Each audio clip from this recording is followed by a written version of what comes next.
Welcome to Healing the Tigress, a podcast of stories and conversations on Asian American Pacific Islander maternal mental health. We are your hosts, Peggy, a licensed clinical social worker, and Jasmine, a clinical pharmacist. Both of us are Taiwanese American mothers and survivors of postpartum depression and anxiety. We don't know about you, but we didn't grow up talking much about mental health in our families, and we want to change that now that we are mothers. Together, with our clinical backgrounds and passion on the subject, we want to create a safe space for the AAPI community to discuss perinatal mental health issues. And together, we want to break generational cycles in our own parenting journeys so that we can heal our inner tigress, a nod to the tiger moms before us. We're so happy you're tuning in here. Let's get started.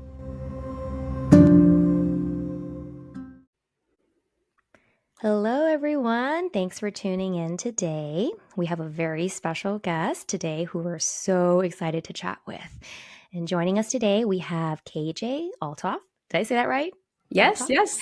With Gentle Healing Mom. And I've had the pleasure with connecting with her and following her since very early on and watched her grow a community of over 100,000 followers on Instagram as she really started sharing about her gentle parenting journey as well as like kind of healing from childhood wounds. And so I'm going to let KJ introduce herself, tell us about her background, her family, and even the cultural background and upbringing. Yes. Thank you so much, Jasmine and Peggy, for having me on. I'm really excited here to represent the Asian community as well. And it's something that I know we'll get into, but something I don't talk about very often. So I'm really excited to come out there and just kind of share my story. A little bit about me. I have a background in parenting. So I'm a certified parenting coach. I also received my master's in mental health counseling. My goal really was to be a therapist for children. That's what I really wanted to do. But as I was completing my practicum and internships my last year of grad school, I was so triggered by the experiences these children were having. And I just couldn't do it at that time. Again, I was in my early 20s and I had not healed. I didn't even realize I had things to heal from. So I completely went a different direction in my profession. But now I've come full circle because I'm still in the parenting space and still helping children through their parents, which is my passion. I have a 6-year-old son of my own, and I have a husband. We've been married for 8 years, and I've been gentle parenting my son for about 4.5 years now, ever since he was a toddler. And that is really when my healing journey began. And so I've learned a lot, I've grown a lot, and I'm just trying to spread my message and my story to others. That's really cool to learn that you actually have sort of a background and going into sort of child therapy. And what is your ethnicity and background? Mm-hmm. Yes. So my mom is from the Philippines and married my dad, who is American. He's got a European background, and he adopted me when I was about 3.5 years old. So that there's a lot of history there with my mom and our relationship when I was young. I never met my biological father. This is something actually that I've never even really talked about with people until recently. I shared maybe with a few friends here and there throughout my life, but this is my first time publicly sharing my story with you two because I want people to know that there's no shame in being who you are and how you came to be in this world.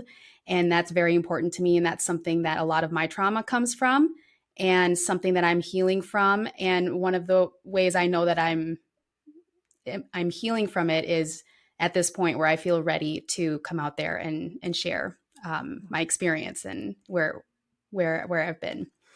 So I moved to the U.S. when I was about 3.5 years old with my parents, and it was something where there was a lot of shame and with my mom's history. So this story is really mostly hers, and mine is more of the connected to her story because obviously I'm my own person, but she just had a very hard childhood, a very, very hard childhood. And so a lot of my childhood trauma stems from her not having a a parental figure that really cared for her and took care of her. Instead, she was very much neglected and taken advantage of. And as a result, she did her best to be the best mother she could be for me, but with so much trauma and not having any guidance of what good parenting looks like, it's hard to pass that on to your child. So I grew up with a lot of insecurity, a lot of questions on my past and where I'm from and who my biological father was. And that really affected my confidence going to school, having friends. I grew up in a suburb with mostly white people, and my school was primarily white students. And so I pretty much tried to identify as white. My story that I would tell people is I was half Filipina, half white, because there was no security in knowing that my adoptive father was not my biological father. I have a younger brother, younger sister that I told everybody was, my full brother and sister. And because there was a lot of confusion again and shame in myself and not having a white father.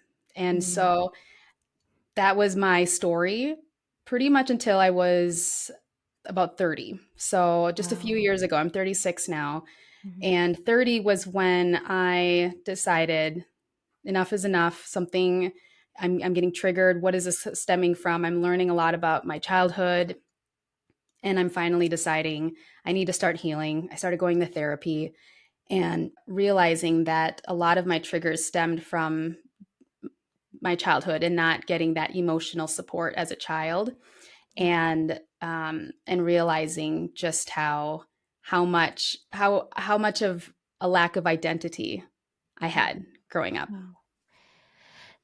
First of all, KJ, thank you for being so vulnerable and sharing this with us. I feel very honored that you're telling this, for the first time on our podcast of all places. But it might be a good space because we are talking to AAPI parents and the community, and that sense of belonging, that sense of the identity, right? Fitting in, because when you have immigrant parents, right, all they want for you is to assimilate. They want you to fit in. They want you to succeed. And so maybe that's where it kind of came from with you too. You didn't see anyone around you that looked like you. And I think that's part of the reason why we're starting this podcast too, is because, part of it for me was I felt like I didn't see anyone that looked like me talking about postpartum depression. So maybe it was nobody in my community had it, right?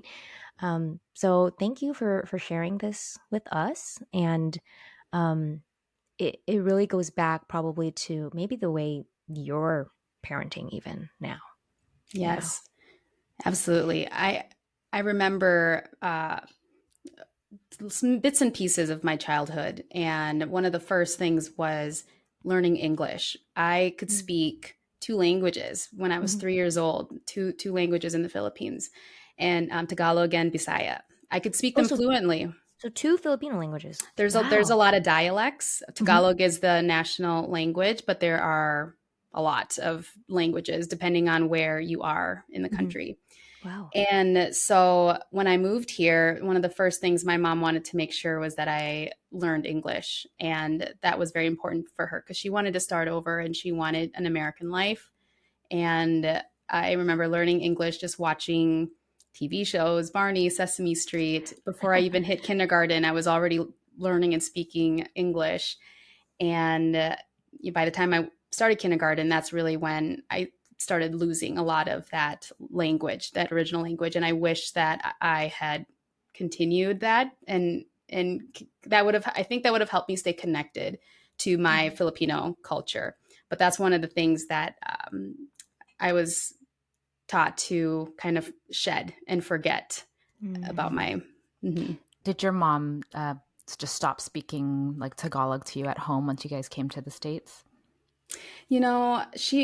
We must, and maybe it could have been too for her to try and learn the language better also.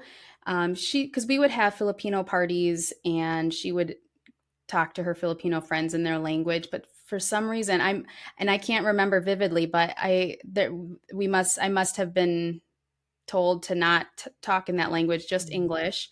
And she must have communicated to me in just English because I've forgotten completely how to speak the main language. So yeah. Mm-hmm. Have you ever been back to the Philippines? I've been back there a few times, but in high school. And the last time I was back there was senior year of high school, and I haven't been back there since. I really want to. I really want to go back because I have a lot of family that live out there and cousins, and it's a very close culture as far as family. So my grandma's back there now. She moved with us for a big chunk of my life, and now that she's retired, she's moved back to the Philippines. So I haven't seen her in 3 or 4 years, and so yeah, I would love to go back again and see the world from a new lens of accepting where I came from. Yeah, yeah. For me, I know in particular, I can pretty vividly recall like a specific moment where I had a breakdown and realized that something was off and I wanted to parent my child in a different way. And I know you've mentioned before that, like, you came to a point where you realized the way your son was triggering you, there had to be a better way. Like, I've kind of watched you as you progressed through this journey. Can you tell us, was there a specific instance for you? Can you set the stage for us, like where you were triggered and this pivotal moment where you realized I have to parent differently. I want to parent him differently than maybe how I was raised. Yes. Yes. So I remember when he was a toddler, I would be very triggered because I was from the mindset that, if your child doesn't listen to you, they're being bad. And there must be something wrong with me as a parent if I can't control my child. I think that is the mindset that a lot of parents have. And so we would do timeouts, when he wasn't listening. He was 2 years old, and knowing what I know now, I just have so much guilt for putting him through that, because now that I know he didn't know any better. So the timeouts, I would put him in timeouts and keep him in his room. And it just, I'd hear him crying, I would feel guilty in the moment, but I was thinking that's what I'm supposed to do.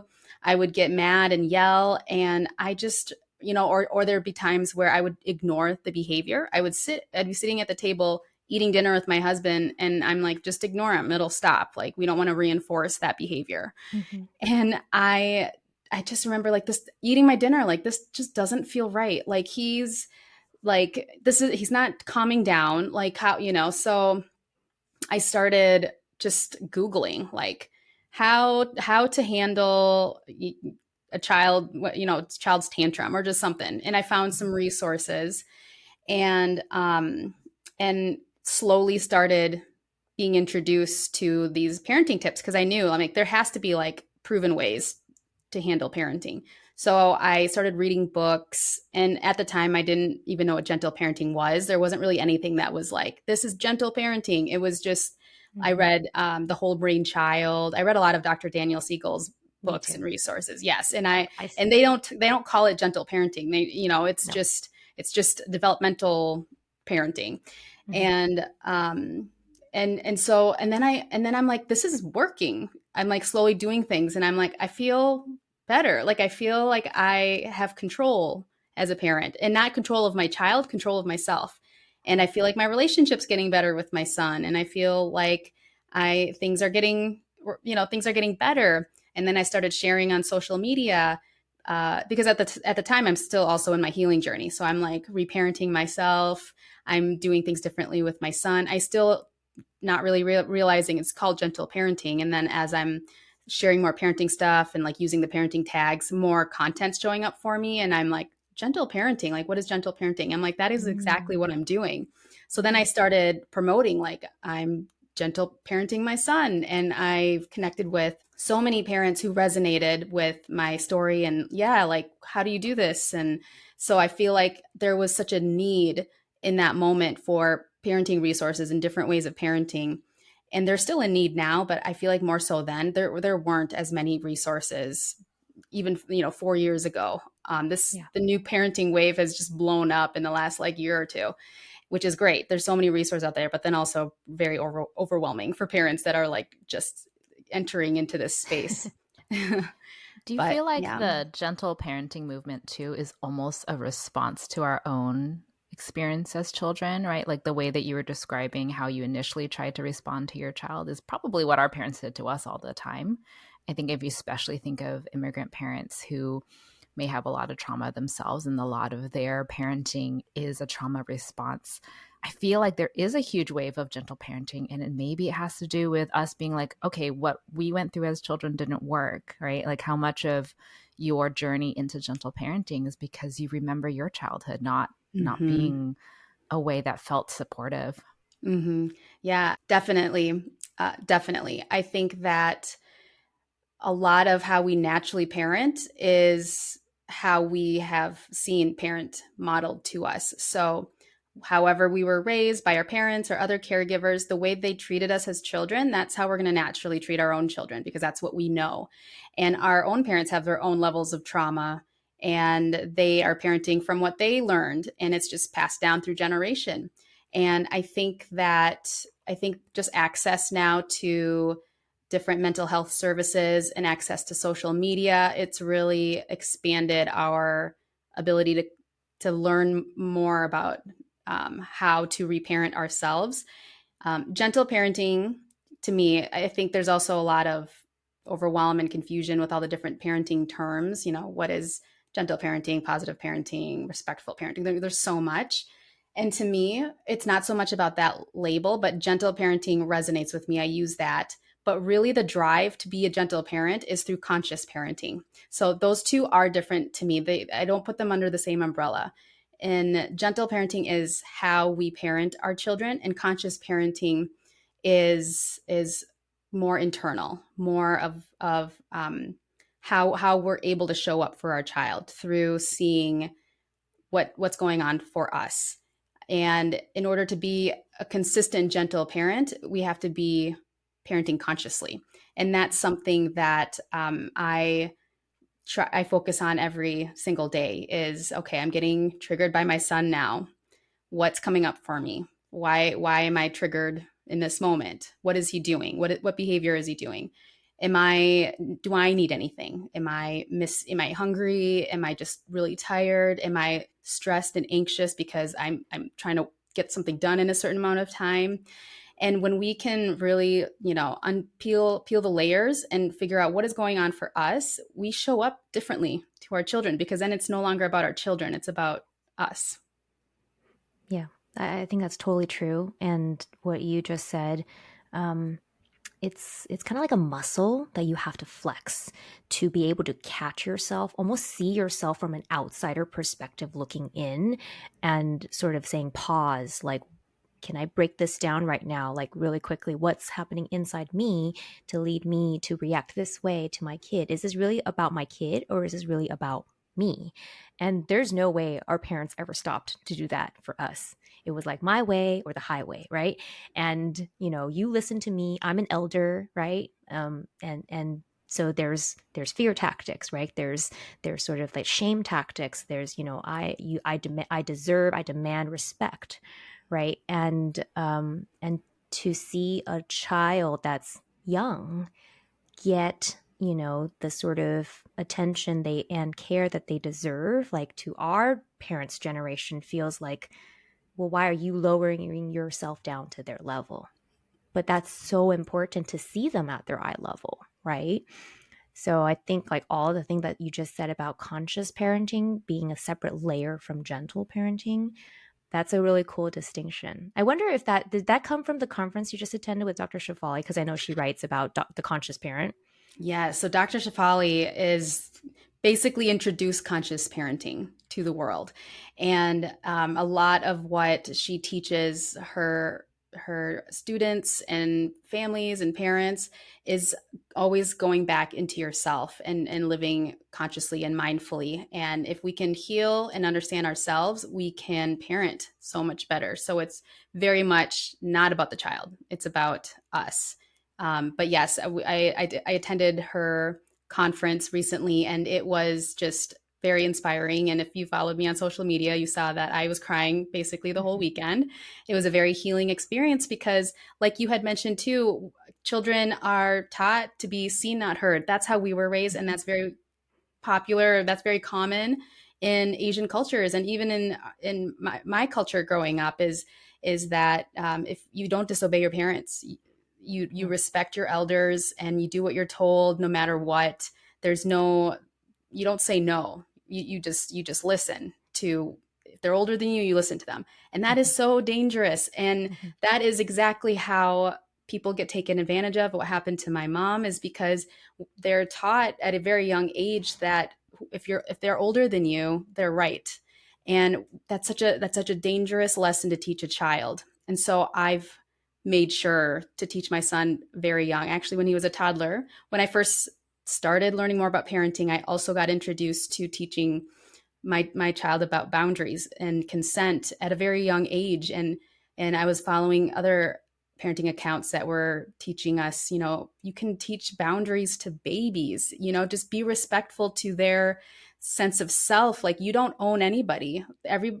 Children, babies, they need help. You can help them, but always from the perspective of, I'm helping you and with your body, like that's what I'm doing. And as they get older, it's like that, your body is your body. If you don't want me to hug you, if you don't want me to kiss you, that is 100% your choice. Because the alternative to that is children feeling uncomfortable and not feeling empowered to say something because they're taught you can't say something. You have to just accept that that's how it is. So that's something I've really, really taught my son is you have every right to say no, to say stop anytime you feel uncomfortable.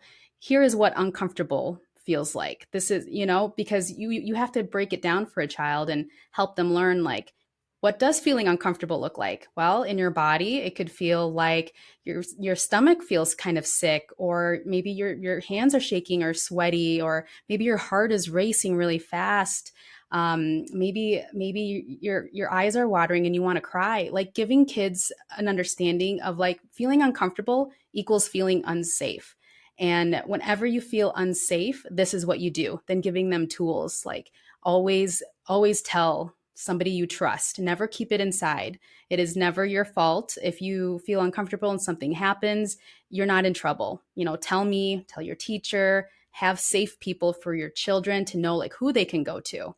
And so that was so important for me to teach my son. We would read the books, we would practice. So, and even today we still practice that because it's different. It's different for, as you get older, what those interactions with people look like.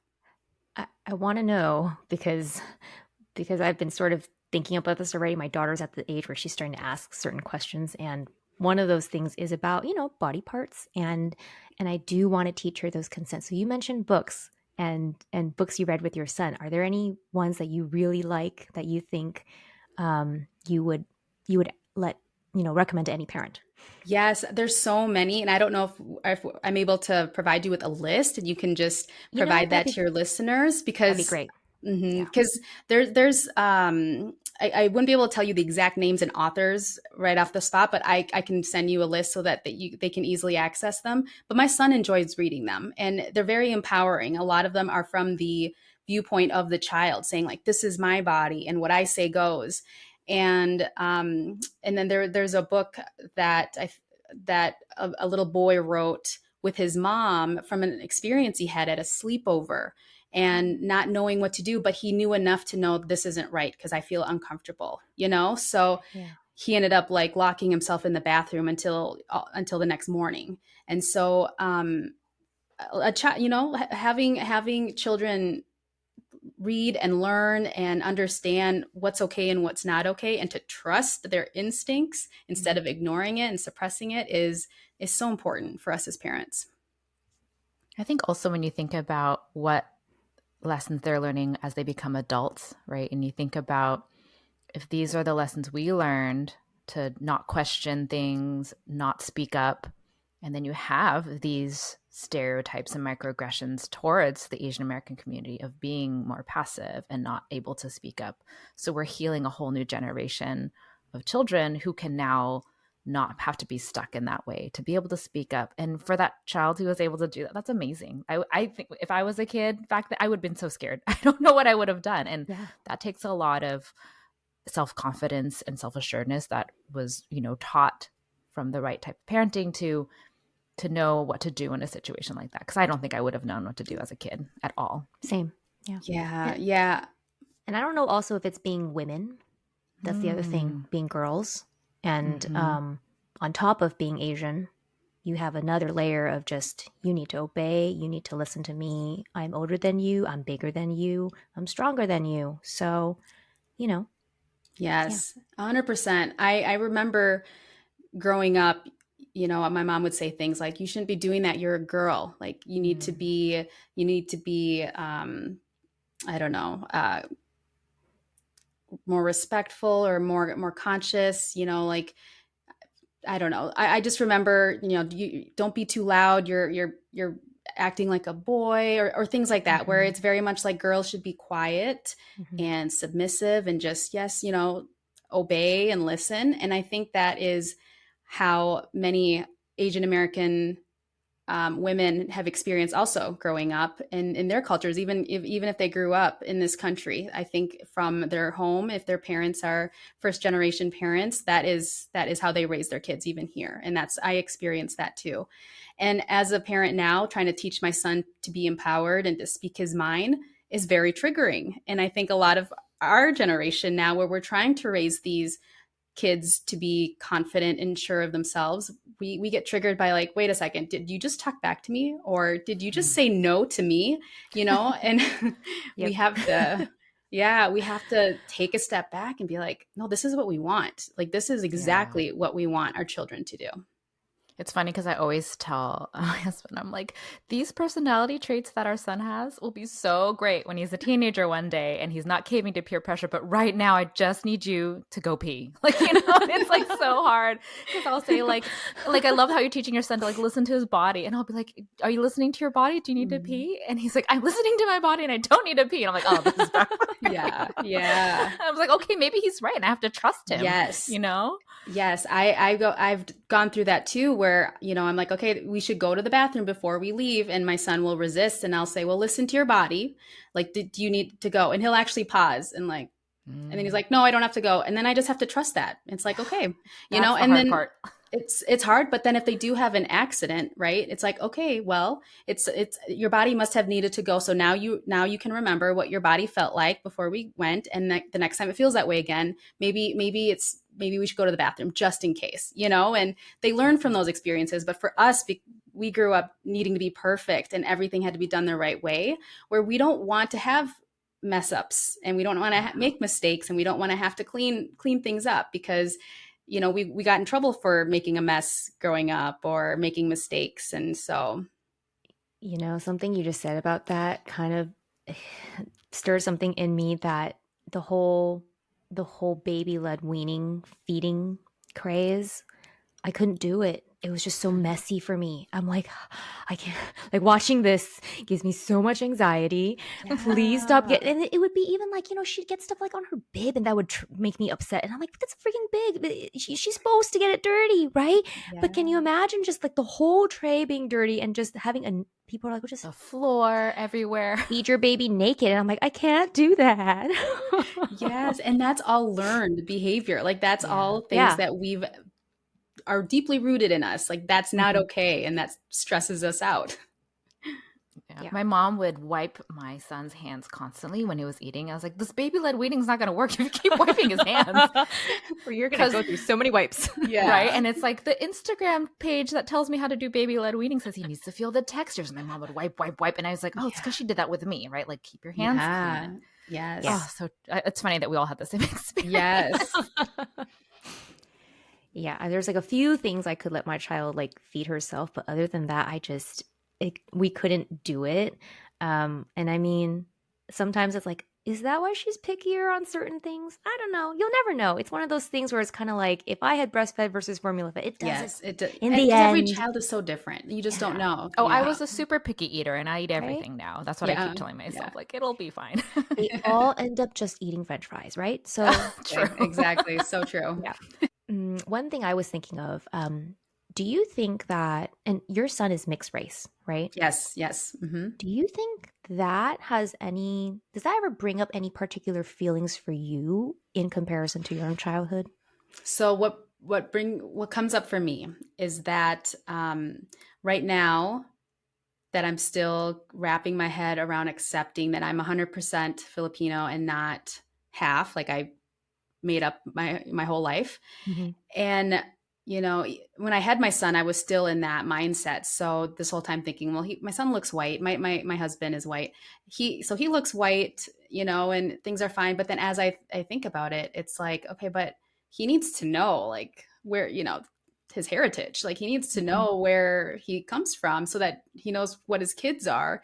And so there's a part of me that's trying to prepare for that conversation, because it's not a simple conversation, because he'll be like, but Opa's white, that's my dad, then it opens up that whole story that I've like spent my whole life trying to hide. And so I'm already thinking about that. I'm going to have that conversation with him, because in his mind, I mean, he doesn't know any better right now, but when he gets older, he's going to be asking questions, and I want to be honest. Honesty is very important for me to have with my family. So that's what comes up for me right now, is I want him to be proud that he's half Filipino. And for that to happen, I need to be proud of where I'm from. And so that's where I'm not there yet. I love my family. I am proud to an extent, but I'm not like, yes, like super, like, I don't know. I want to get to that level and talk and really know my culture and learn to make Filipino food, because it's delicious.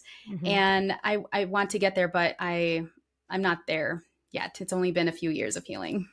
That's okay. I think, it's probably because it was kind of squashed out of you. And that's not your fault, right? Yes, thank you.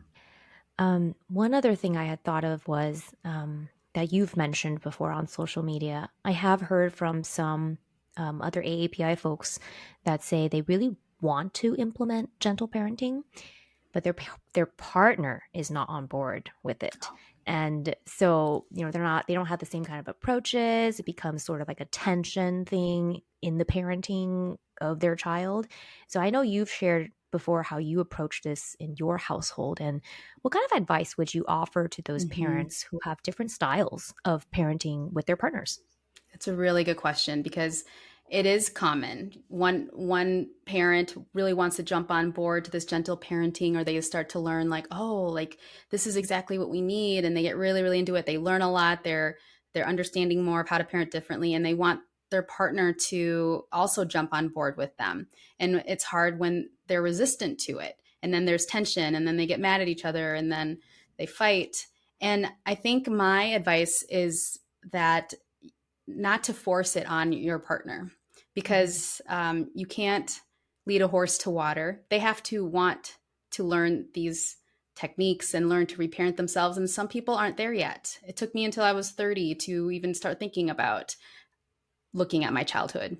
And so but I think open communication is very important. And so having that conversation with your partner, hey, I really want to try parenting this way. I'm going to start doing things this way. And saying no pressure. Like, I'm not going to ask you to change anything, but I want to ask you to respect me in my wanting to do this. And that's what my husband and I did. That's how I explained it to him, because I knew that my husband's not somebody you can force to do anything, but I wanted his support. That was important to me. And so we had that open conversation, and it's less threatening. It feels less threatening when someone's not trying to change you or trying to force you to do something that you don't understand fully yet. And a lot of our parenting goes back to our own values. And so if you tell somebody, you're parenting wrong, you have to parent my way, you're basically calling them out for who they are. Like, your values are wrong, and you as a person are wrong for not wanting to parent the way I'm better. So do it my way. Nobody's going to want to follow your tips or suggestions if you approach it that way. So that's how we started. And then over time, they'll start to see the differences. My husband has noticed differences and sees, the confidence in our son and just how he communicates with us. And it's not perfect. He's still not on board with it. He's not a gentle parent, but he's adapted some things. Like he's learned to talk to my son similar to how I talk to my son at times. And so that's what I would suggest. And then further down the line, like you can even have that conversation to really understand each other's point of view. And so instead of from the standpoint of like, do it my way, it's more of like, help me understand your resistance to it. And, and really out of curiosity, no judgment at all. Start the conversation off by saying like, hey, I want to have a serious conversation, and I want us to both be open-minded, and approach it from that way, where you're coming at it from like a team approach. Like you want to work together. You want to make this work. You both want to be great parents. How can we make it work with our differences? And listen to what they have to say, and actually try to understand where they're coming from, and then see how you can make that work together. It's interesting you mentioned that your husband isn't necessarily a gentle parent, but it sounds like he's gentle parenting light, or like diet gentle parent, right? And so it's interesting because I feel like that's what tends to happen is there's one partner that it's like all in 100% gentle parent, and the other one is either completely not, or, tries, but actually even the so-called 100% gentle parent probably isn't 100% a gentle parent all the time either, because we're human. We can't be that. Mm-hmm. I feel like in those situations, at the end of the day, is it one of those things where you feel like, but at least we're, I keep thinking about the Winnicott's good enough mother, but like we try, right? Like maybe if we're 80% of the time, and at least there's this attempt to continue, or even after, let's say something messed up and we couldn't, like giving that space to repair. Mm-hmm. Is that enough? I don't know if that's the right question I'm asking, but like in those situations, because I don't know how many families have two gentle parents, and maybe they don't need that. Like maybe there is this benefit of having, not 100% gentle parents from both sides. Yes. What I tell parents is that even if a child had one gentle parent figure in their life, that's enough. It would be wonderful if every adult in their life was a gentle parent, but even having one person in their life that they can feel safe with and feel secure with, to know like there are people in this world that are like this person that can that I can trust, and sometimes that person isn't a parent. It could be a teacher, or it could be a coach. It could be somebody outside of that child's home, but at least somebody where they know they can trust. If they were to tell them something, is making them feel uncomfortable, or something, that they know that person has their back. And I think that's how I look at it too with households where only one parent's a gentle parent and the other is not, is that you want to teach your child, if you can, really, really be honest with them and just say the way he treated you was not right, or how she treated you was not right. And helping them understand, like, I get that. Every household is different, and the more open you can be, the better. But helping the child understand that was not your fault. And, next time you could do this, or next time come to me, and just having that kind of relationship with your child where they know that you are there. They can come to you for anything. And I had a conversation with my husband too, with non-negotiables. These are things where I don't care what your stance is, we're not doing this. And for me, that was no spanking and no timeouts. And basically just no disrespectful language towards our son. So no matter what, I mean, this was a conversation we had before I even started gentle parenting. It was just, I don't want to spank our son. Timeouts, we did timeouts. So it was mostly the spanking part that was really important to me, because I had, going through grad school, just knowing enough about spanking. Like, I'm not doing that to my son.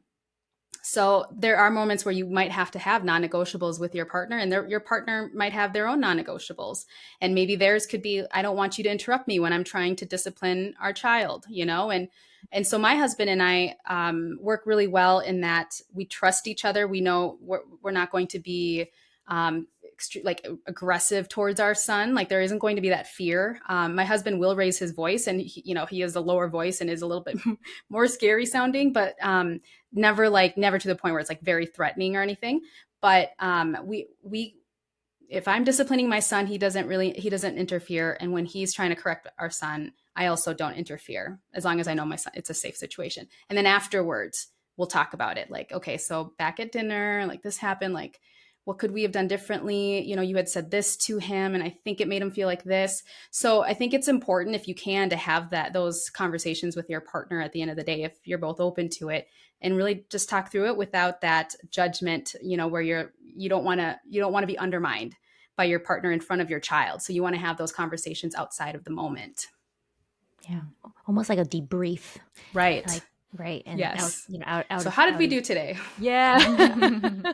Out of hearing of your child, and almost because the tension's not so heightened too at that point, you guys can calmly sort of review it together. So those are great tips. Thank you for sharing that with us. Yeah. I do feel like my husband will listen to all the podcasts and all that stuff, but like when it comes down to actually practicing it, I think like it's hard to like implement actually. And we may have some different stances on how we would have approached it, but I think generally like we try to like stay out of each other's hair when one person's, doing it. Well, that's good that he actually at least listens to the podcast. My husband won't read anything. He won't listen to anything. Well, he has a number of posts. The posts that I've been like sending, I'll send like a post here and there. Like, have you seen this Gentle Healing Mom post? One thing I realized too, right, is that there is a part of, I think you mentioned this before, or maybe I put it in my head, that gentle parenting is a choice to heal yourself. And I think, like you said, you can't force someone to choose to parent a certain way, but there has to be this conscious choice of wanting to heal. And I'm also curious how your journey into gentle parenting has healed your own childhood. Yes. Oh, that is a really, really good question. It really is so true that the choice to gentle parent is you choosing to heal yourself. We all have an inner child, and a lot of our triggers stem from unmet needs our inner child had. So when we were children, we didn't receive something, and then we stored that and were hurt by it. So maybe that was emotional needs, the need to feel safe, maybe, or maybe our parents yelled at us a lot or spanked us. And so, we didn't feel safe in those moments, or we didn't feel like emotionally accepted or safe. And so when our own children display the same behaviors, or they're crying, or they're trying to hit or kick us, like that triggers something in us, because number one, it reminds our inner child like, oh, like I fight or flight mode, like this is unsafe.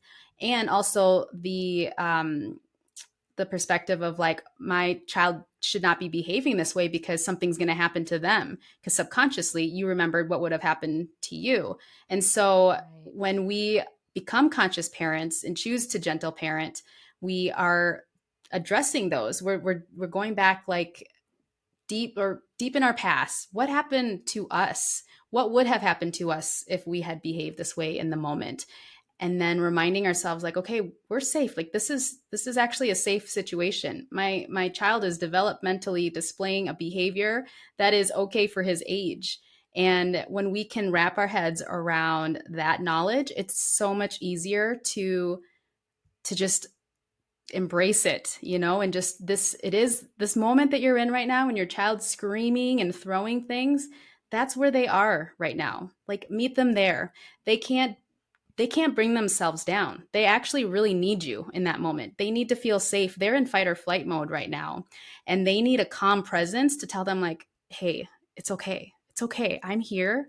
And I know you're really upset and you want to throw things. We can't throw things, but I'm here. And just your calm presence calms their nervous system. And we didn't have that growing up. So it's strange to us that that's how we would respond to a child. We'd be like, why? We're enforcing that behavior. But if you think back to when you were a child and you behave that way, that's all you would have needed from an adult to just meet you, get down to your level and tell you like, hey, I see that you're having a hard time. And you know what? We're going to take a step back. We're going to take a little bit of a break. We don't have to talk about anything right now. If you want a hug, let me just hold you. Could you imagine if we were all raised with that kind of a parent? I know it's like our inner childs right now are like, yes, that's what we needed. Yeah, totally. I'm just letting that sink in right now because I'm thinking about like, how I would have felt getting that sort of response from someone instead of being shut down or just being like, don't cry, right? Like, they expect a lot from, a little being, right? And just to strip it down to that level. Do you think, I'm just thinking like, do you think your journey to gentle parenting has also improved your mental health? Yes, 100%. I think that going through the healing process and really learning about my childhood and how that is has affected how I am as an adult actually um, is helps me.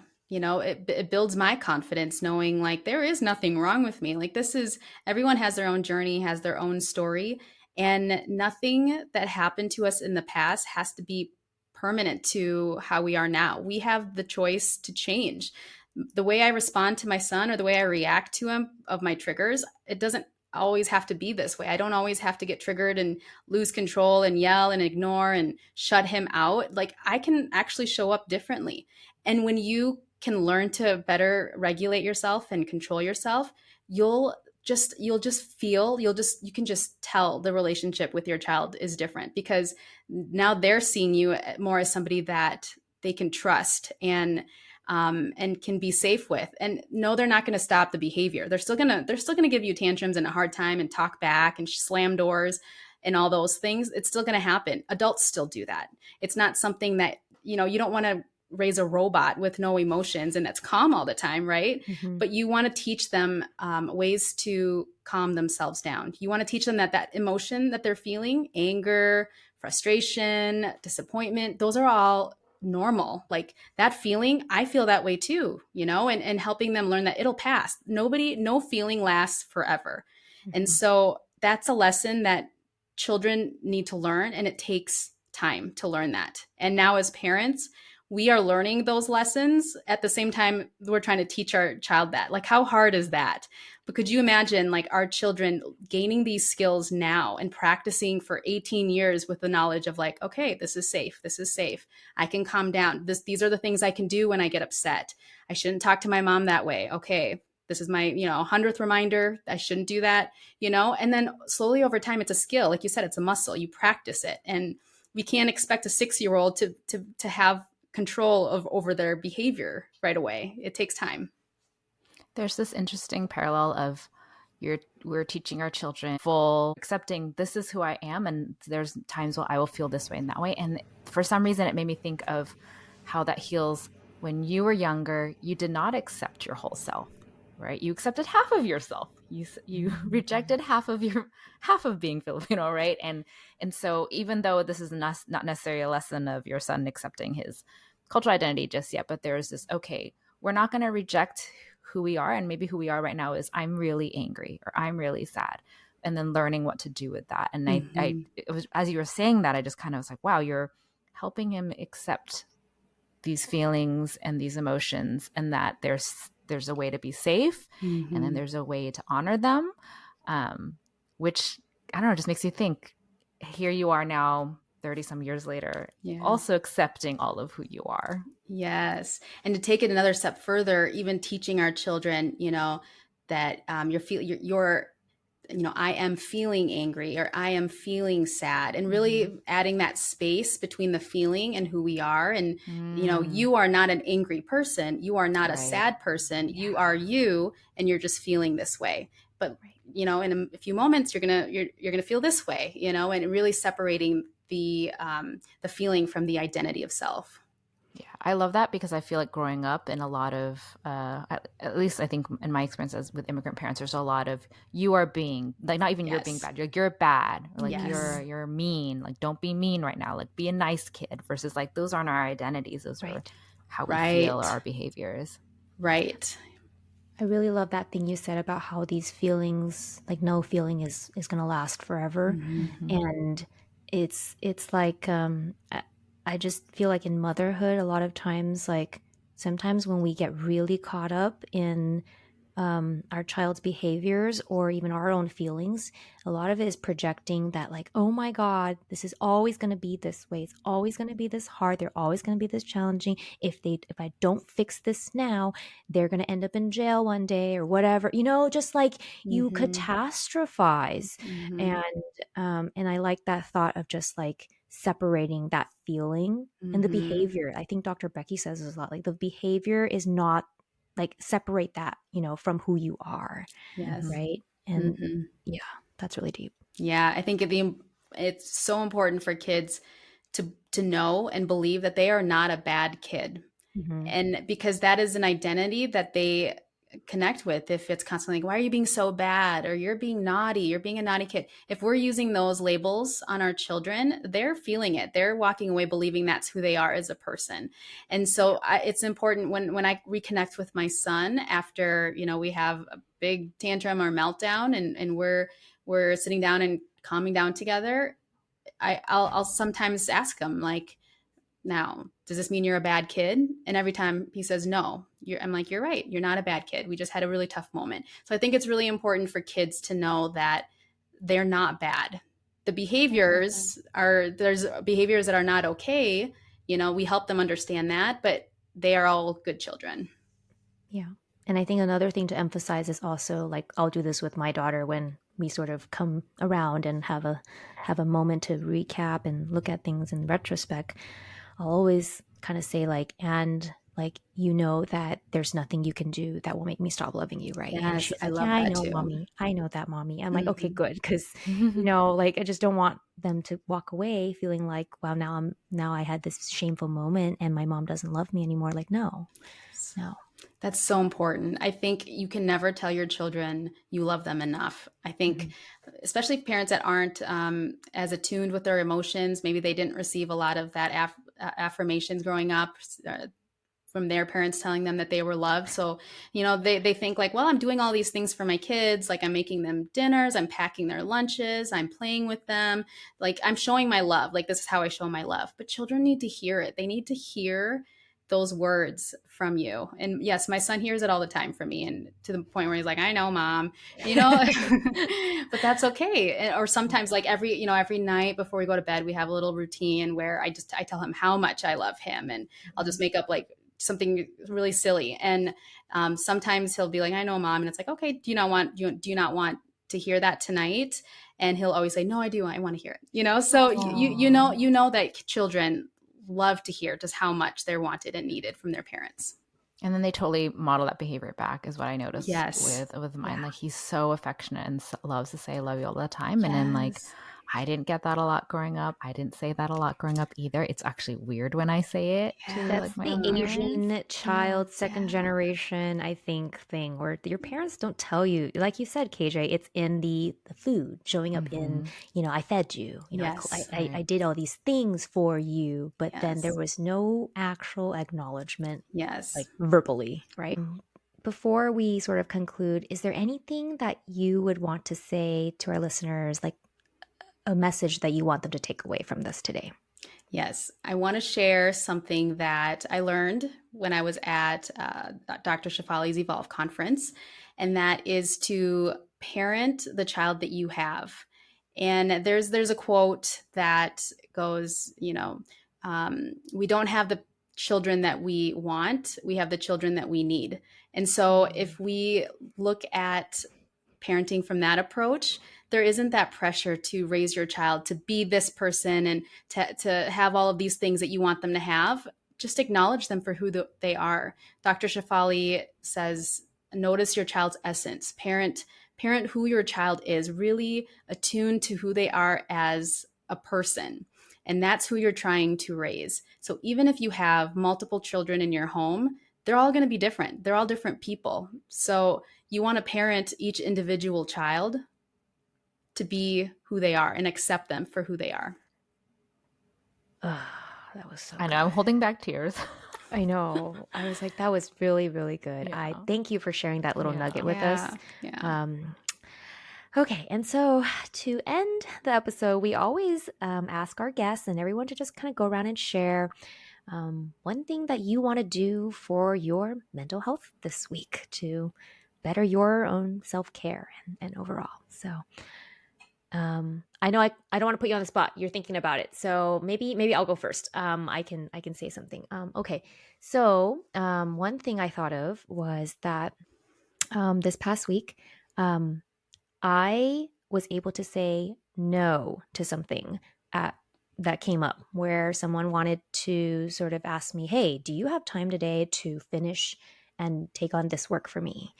And I really looked at my schedule and I just said, no, like I could bend over backwards and squeeze it in and all that stuff. But I just said, you know what? Like, no, like this came up very last minute and I need to finish these things by today. And I'm just going to kind of honor my space and my boundaries. And I said, I can't do it today, but I can do it for you on this day at this time. So let me know if that works for you. And so I thought that was maybe one thing I did to sort of take care of my own mental sanity. Love that. Yeah. Do you have something? I actually was going to say like literally the same thing. Really? I don't know if it's something in the air, but I was like, I need to set better boundaries. And if I don't feel like I am mentally, physically, whatever, emotionally able to take on this task, I'm not going to do it. And I have to give myself space and say that that's okay. I don't have to take on everything. I totally like did that just the other day. So I was like, oh, when you were mentioning, I was like, boundaries is self-care. Like totally. It is. Yeah. It is. It doesn't have to be a bubble bath. It could be you saying no. And that's really hard for us. I feel like. I think so too. As just Asian American women. Yeah. Like But it's also just in line with the theme of like that gentle parenting piece of listen to your body. Listen to what you're saying you need right now. So yes, exactly. Did the same thing. Mm-hmm.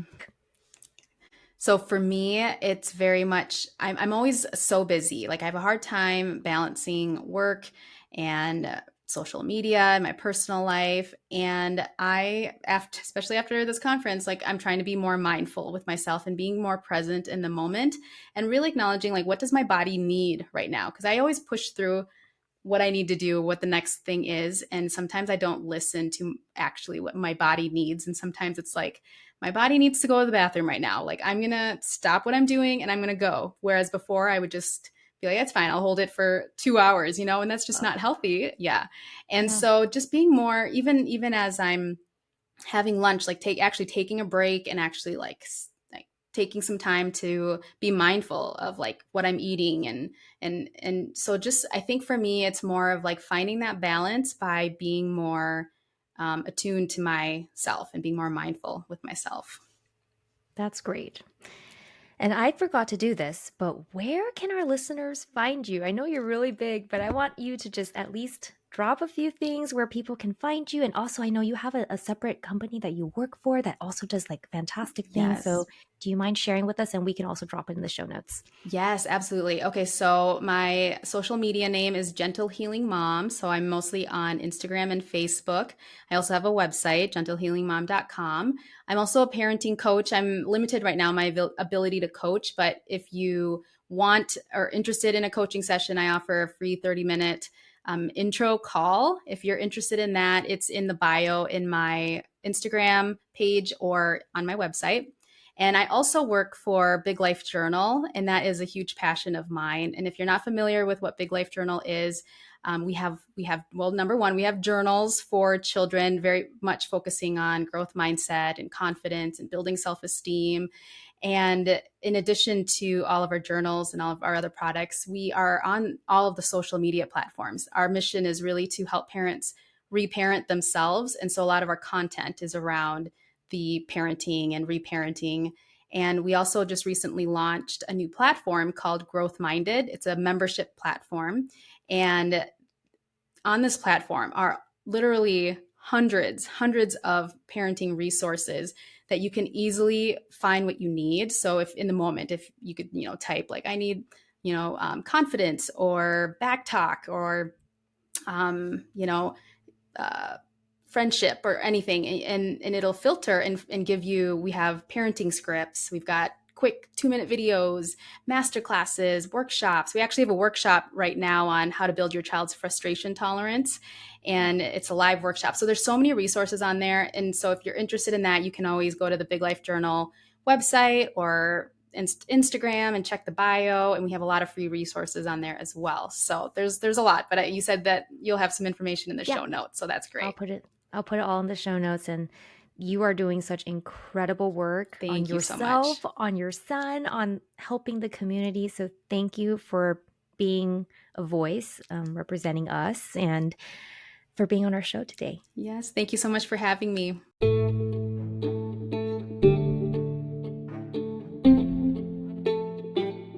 We hope you have enjoyed Healing the Tigress and our conversations on maternal mental health in the Asian American Pacific Islander community. Please follow our show and our Instagram page to catch our latest episodes. We have so many fantastic guests and deep topics that we are so excited to cover soon. If you enjoyed this episode or would like to support us more, we would love it if you left us a review and shared this podcast with a friend to spread the word. Check out the show notes for more links. Thanks for joining us today, and we hope these conversations will help our AAPI mothers heal their inner tigress and honor their mental health as they deserve to. See you next time.